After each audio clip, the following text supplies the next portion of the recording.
El Colegio de la Frontera Norte presenta Sonorizando la Frontera.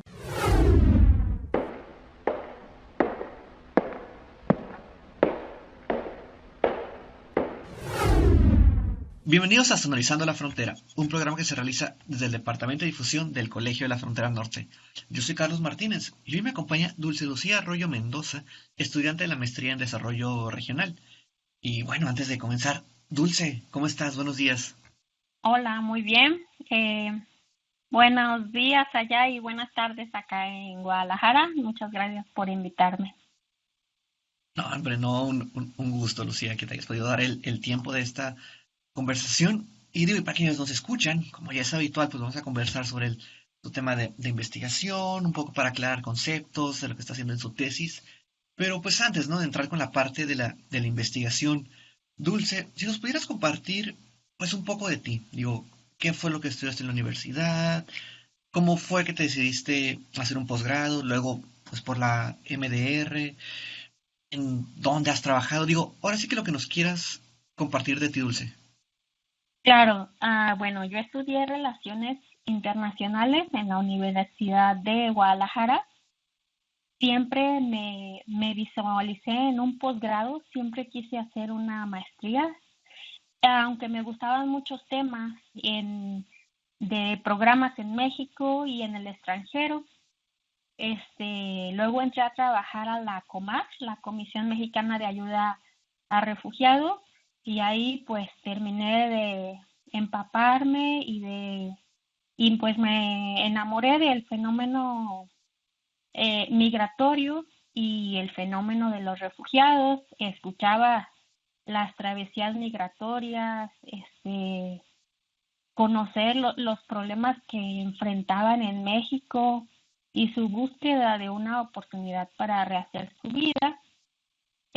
Ya tenía referencias del COLES muy buenas, de que pues es una institución fundamental en el estudio de los temas migratorios, y pues quería más o menos combinar mis pasiones académicas, y encontré que en la maestría de desarrollo regional, pues está la línea de investigación en políticas, bienestar e inclusión, y pues ahí podía combinar los temas que me gustan, ¿no? Para profundizarlos, para conocerlos mejor. Y pues los refugiados, más adelante profundizamos un poco sobre ellos, pero tienen derecho a la protección internacional, que entra en sustitución de la protección nacional que no brindaron los países expulsores. O sea, esto es un derecho a la no devolución al país donde su vida correría peligro, y pues, es decir, tienen derecho a la residencia permanente y derecho a rehacer su vida, a trabajar, estudiar, a la salud, a la reunificación familiar.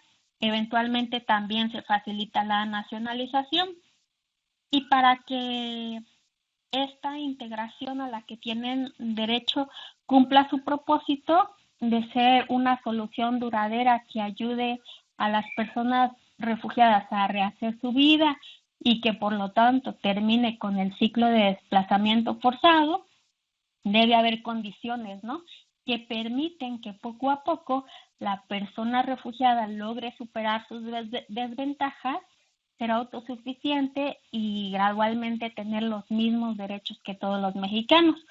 Eh, por eso la integración pues es un fenómeno de dimensiones legales, económicas, sociales y culturales, y pues es ahí donde entra el desarrollo regional. Es, es parte de ese contexto de recepción para las personas refugiadas, que puede ser un contexto amigable, de bienvenida, o hostil o indiferente, ¿no? Y pues yo veía que la Comisión Mexicana de Ayuda a Refugiados no tenía el suficiente presupuesto para que le permitiera cumplir con todas sus obligaciones legales de dar seguimiento a la integración de las personas refugiadas me propuse estudiar qué era de esta población vulnerable después de ser reconocidas y en esta siguiente travesía, ya no migratoria, sino de integrarse a la sociedad mexicana. Sí, no, porque digo, como bien comentas, Dulce, digo, creo que son de estas cosas, ¿no? Estas que te abren los panoramas, digo, como tú comentas, ¿no? Estar ahí en la comar directamente y darte cuenta de, pues, de todas estas historias que ocurren. O igual yo cuando entré aquí al colegio ya hace unos 5 años, digo que era una visión, o sea, muy, muy corta, en el sentido de que, digo, pues aquí en Tijuana es como que con el flujo de migrantes, tanto que van como para Estados Unidos, los que llegan y a los que regresan o deportan en muchos casos, pero era como de, ay, bueno, ya están aquí, o sea, como si ahí se acabara la travesía, como si llegara a un punto, sería de, bueno, ya llegaron, ya acabó. Y cuando no, o sea, digo, que estar ya investigando o de primera mano saber las historias, o sea, que el hecho de llegar es casi el comienzo como lo decías ahorita, de una nueva travesía. Digo, y hablando un poco de la investigación que estás realizando, Dulce, ¿no? Que se titula Integración de personas refugiadas y con protección complementaria en el área metropolitana de Guadalajara. Digo, yo me acuerdo que en algún momento de aquellas veces que a uno se le iluminan y se le abren las ideas, que conversaba con el doctor Rafael Alonso Hernández, ya precisamente sobre ese tema, o sea, que estamos hablando de migración en un tono así como muy banal, pero que de repente el saco de no, es que hay personas refugiadas con protección complementaria, y así le fue como de, a ver, a ver, a ver, o sea, que para mí en aquellos momentos era de una persona es migrante, pero no con tantas categorías. Y aquí en tu investigación, digo, lo vuelvo a encontrar estas palabras, Dulce. Y si nos pudieras compartir eso, ¿no? O sea, para ir aclarando conceptos, ¿qué se caracteriza o cuáles son las diferencias, ¿no? Entre una persona refugiada y una persona con protección complementaria. Sí, mira, el refugio y la protección complementaria son algunas de las formas de protección internacional que aplican para extranjeros que salen de su país y no pueden regresar a este país porque están en peligro y su vida, su integridad y su país, su estado no ha sido capaz o no ha tenido la voluntad de protegerlos, porque también puede ser que el mismo estado sea la agente de persecución. Entonces, el refugio que es la protección internacional más amplia y se reconoce en México de acuerdo con la Ley de Refugio, Protección Complementaria y Asilo Político a quienes tienen un temor fundado de ser perseguidos por motivos de raza, religión, nacionalidad, género, opinión política o pertenencia a determinado grupo social, como por ejemplo su profesión, periodistas o personas que desertaron del ejército en ciertos contextos puede ser perseguido y también se puede dar refugio en México al menos a quienes hayan huido de su país porque su vida, seguridad o libertad han sido amenazadas por violencia generalizada, agresión extranjera, conflictos internos, violación masiva de derechos humanos y otras circunstancias que hayan perturbado el orden público. Es decir, en el primero tienes como una persecución más individualizada por estas circunstancias que te nombraba de raza, religión, género, etcétera. Y en la segunda es un contexto donde las personas no podrían desarrollar sus vidas en condiciones normales. Por ejemplo, ahorita tenemos muy presente lo que está pasando en Ucrania o en Siria, por nombrar casos extremos, ¿no? Y la protección complementaria, por otro lado, se otorga a las personas que no tuvieron ese nexo causal, como no se les pudo reconocer como refugiadas y sin embargo, de ser devueltas a su país, su vida de todas maneras correría peligro. O sea, ellos, aunque no huyeron por ser perseguidos por su raza, nacionalidad, opinión política, etcétera, de todas maneras estarían en riesgo de ser sometidas a tortura o tratos crueles. Ambas ambas respuestas, tanto el refugio como la protección complementaria, dan derecho a la residencia permanente y a la integración, pero solo los refugiados pueden solicitar la reunificación familiar, este, que sus familiares sean refugiados por estatuto derivado, y en cambio las personas, los beneficiarios de protección complementaria, pues no tendrían este derecho, tendrían que ver sus posibilidades con el Instituto Nacional de Migración. Es un trámite que tiene un costo, etcétera. Esa es la diferencia básica. Ya, pues muchas gracias, Dulce, digo, por irnos aclarando estas ideas. Que ya, digo, que son palabras, ¿no? Que uno se puede topar como que en redes sociales, noticias o algo, pero como que siempre queda esta cuestión de serán sinónimos, es lo mismo. Digo, pero al menos creo que aquí ya podemos, pues aclarar un poco, ¿no? Ya abonamos un poco a la discusión. Y pasando, Dulce, como que la parte ahora de la geografía, ¿no? Yo creo que muchas veces hay estos, pues no sé cómo podría llamarlos, y lugares históricos o al menos en los que se asocian a la migración, ¿no? O sea, creo que, o sea, por ejemplo, pues que al menos aquí en Tijuana, ¿no? Siempre decían, o siempre era como que hay aquí la frontera más grande del mundo y el lugar y espacio para migrantes, ¿no? Pero pues que en los años recientes se ha visto un cambio, o al menos ya más regiones de México, por decir este país, pues ya se mueven como focos, ¿no? De migrantes, de tránsito. Pero esto, Dulce, digo, tú tomas la parte del área metropolitana de Guadalajara para ubicar tu trabajo de investigación. Digo, si nos pudieras compartir un poco, ¿no? O sea, sobre este contexto de por qué fue que decidiste tomar Guadalajara, cuáles son como sus peculiaridades o especificidades en cuanto al contexto de personas refugiadas y con protección complementaria en este espacio, en esta área. Claro, bueno, yo nací y he vivido la mayor parte de mi vida en Guadalajara, entonces hay primero un interés personal de conocer cuáles son las condiciones que en esta ciudad, con qué condiciones se recibe a esta población aquí en Guadalajara. Pero también escogí Guadalajara porque, pues como tú lo dices, hay una tradición migrante. Es la capital de uno de los estados con más personas viviendo en Estados Unidos. También, cuando se pusieron más duras las condiciones, comenzaron a llegar muchos deportados. Y también, bueno, no era la ruta, más usada, por los migrantes que se suben a la bestia.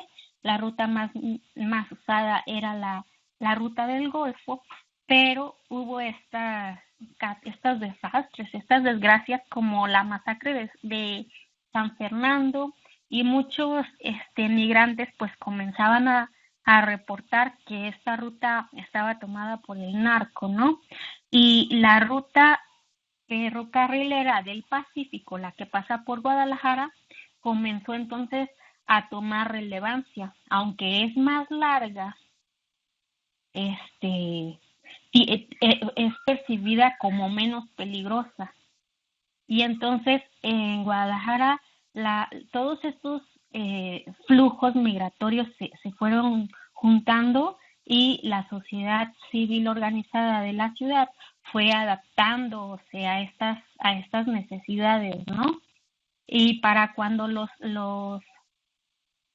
flujos de migrantes mexicanos que iban a Estados Unidos, los flujos de deportados, los migrantes de tránsito, cuando a estos flujos se les sumaron los refugiados y las personas con protección complementaria, ya había en la ciudad una infraestructura que los recibía.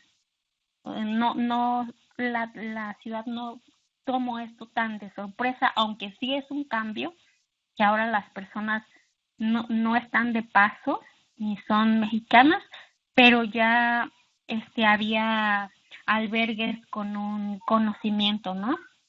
Y también está la parte de la importancia económica de la ciudad a nivel nacional y la evolución de Guadalajara como una ciudad conservadora hacia una ciudad más plural, todos los cambios que ha estado habiendo, la llegada de ACNUR, todo esto me indicaba que Guadalajara era una ciudad importante para estudiar este fenómeno.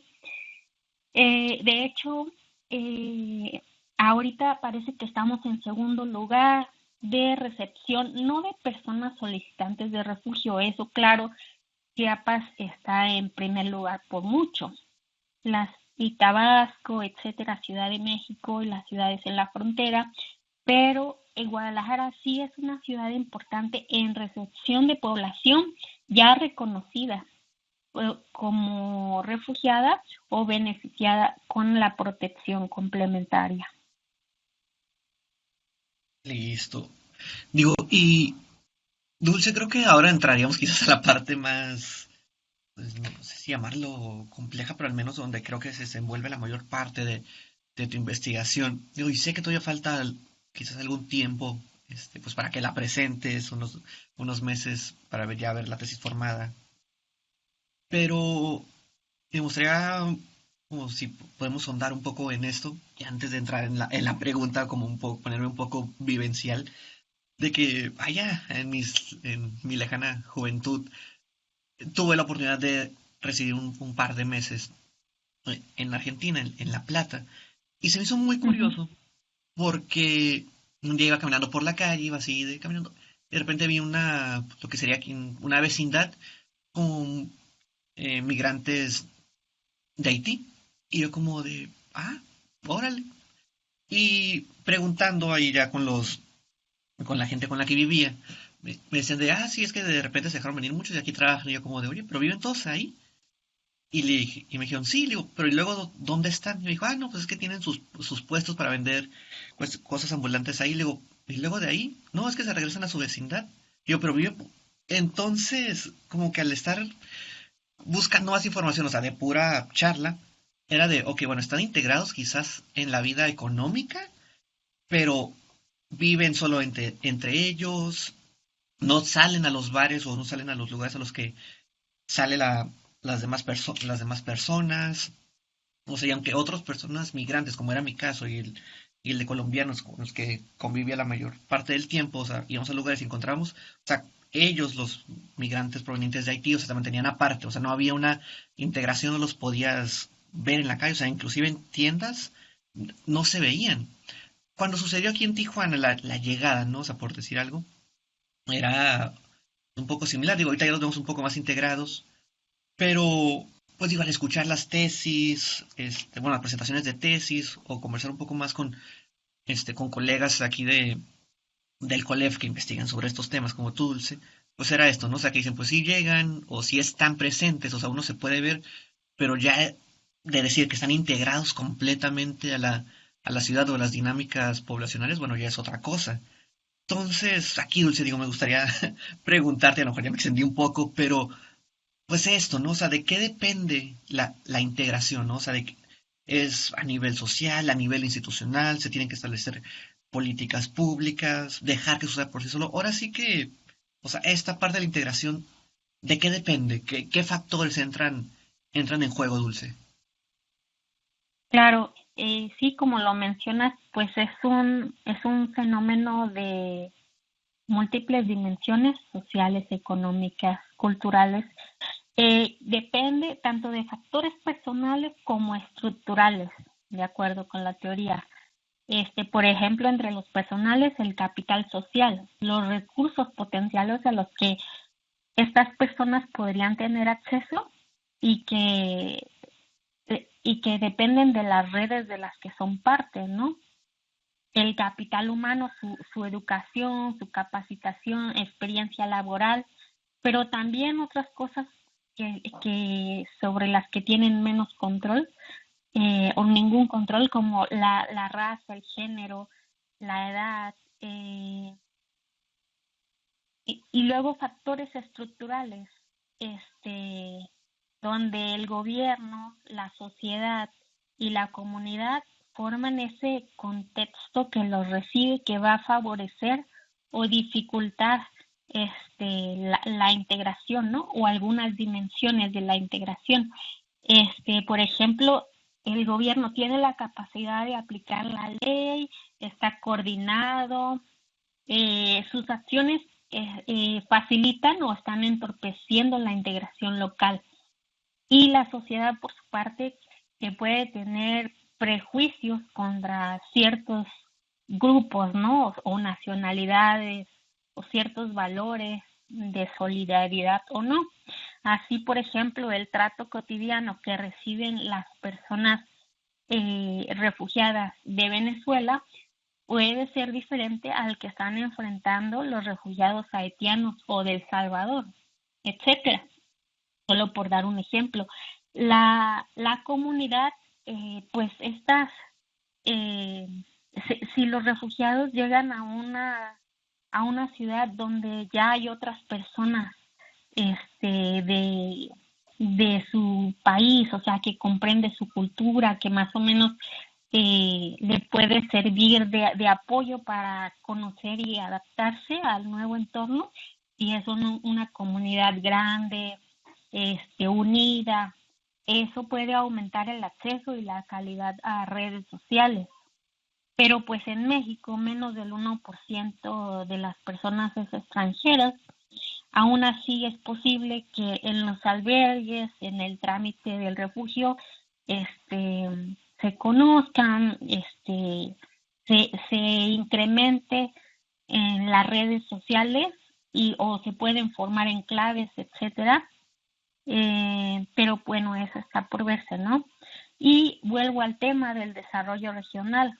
No solo este contexto que lo recibe y estos factores personales y estructurales se combinan, pero no solo se requiere que las personas tengan la habilidad para hacer algo, los conocimientos o las habilidades que tengan, se requiere que se den las condiciones para poder ejecutar ese conocimiento.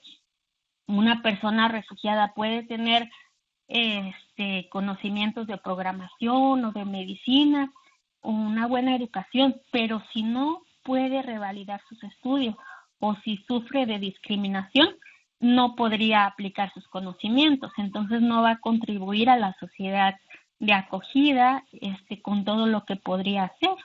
Va quizás a terminar en un trabajo de baja calificación y pues es eso. Sí, no digo, justo ahorita que comentaste esto último, ¿no? Recordé el caso que leí en las noticias de aquí en Tijuana de un migrante, si mal no recuerdo, cubano o haitiano, uno de estos dos nacionalidades, ¿no? O sea, que era eso, o sea, que era médico de profesión, pero como no podía revalidar, pues estaba trabajando ahí en un puesto de tacos, si mal no recuerdo, o sea, pues lo que comentabas, ¿no? O sea, que, pues sí, no, hay mucho que trabajar, digo, y espero, pues pronto, Dulce, digo, que seguramente tu tesis nos va a compartir como mucha información y que hace falta, ¿no? Porque al menos, digo, creo que ya nadie esperaba quizás otro movimiento grande ahorita, pues con los ucranianos, personas de Rusia, personas, o sea, que el flujo hacia México sigue creciendo y que, bueno, a partir de grandes, o sea, de teóricos académicos, académicas, pues dicen que va a continuar, ¿no? O sea, que hay que seguir abonando, hablando de estos temas. Y muchas gracias por tomarte el tiempo, Dulce, de compartirnos pues todo esto, ¿no? Lo que es desarrollando tu investigación. Y antes de despedirnos, digo, porque ya el tiempo se nos está acabando, digo, pues ya estás a punto de cerrar esta etapa, ¿no? Del posgrado, de la maestría. Y pues, me gustaría preguntarte, ¿no? Si hay como algún consejo o alguna recomendación, comentario o algo que tú les podrías dar, ¿no? A estas personas que están considerando un posgrado. O sea, y dos, para aquellas personas que vayan a formar parte de la nueva generación del MDR que inicia este año, o sea, algo que tú le dijeras, saben que no dejen esto para el último, o empiecen con esto, o aplíquense en esto, o sea, algo que desde tu experiencia les podrías compartir, Dulce. Sí, pues quizá suene muy trillado, ¿verdad? Pero sí es muy cierto que tienen que ser muy disciplinados con su tiempo y organizados con sus prioridades. los profesores desde el inicio les van a recomendar que de verdad amen su proyecto de investigación porque le van a dedicar mucho tiempo a lo largo de 2 años. Sí van por medio muchas desveladas, pero es bonito tener una comprensión amplia, mejor de la comprensión que tenía de cuando llegaste sobre el tema que a uno le interesa, y es una gran experiencia que los va a hacer crecer y dar lo mejor de cada uno. Y pues nada, solo eso. Los va a hacer mejores Sí, personas, y pues si se quieren dedicar a la academia, está genial el cole. sí, no, digo, definitivamente como que tomar un tema que le apasiona, porque pues sí, bien que lo comentas, o sea, son 2 años, es que estar, digo, y a veces uno llega, bueno, al menos lo he conversado con algunos estudiantes, ¿no? Que llegaban con una idea o alguna hipótesis inicial y de repente las investigaciones toman un giro, un cambio, un tema y pues es a seguir, ¿no? O sea, ni modo de decir, ay, no, o sea, que de aquí ya no paso y pues nada, digo, Dulce, muchísimas, muchísimas gracias pues, por habernos dado este tiempo, por haber aceptado la charla aquí conmigo en Sonorizando. Digo, antes de despedirnos, no sé si habría algo más que te gustaría agregar. Simplemente muchas gracias por invitarme, y ojalá más personas se animen a estudiar un posgrado y a entrar al cole. Dulce, de nuevo, muchas, muchas gracias. Y también muchas gracias a quienes nos escuchan. Y así llegamos a un final más de este programa de Sonorizando la Frontera, que se realiza desde el Departamento de Difusión del Colegio de la Frontera Norte. Yo soy Carlos Martínez y hasta la próxima. Una producción del Colegio de la Frontera Norte.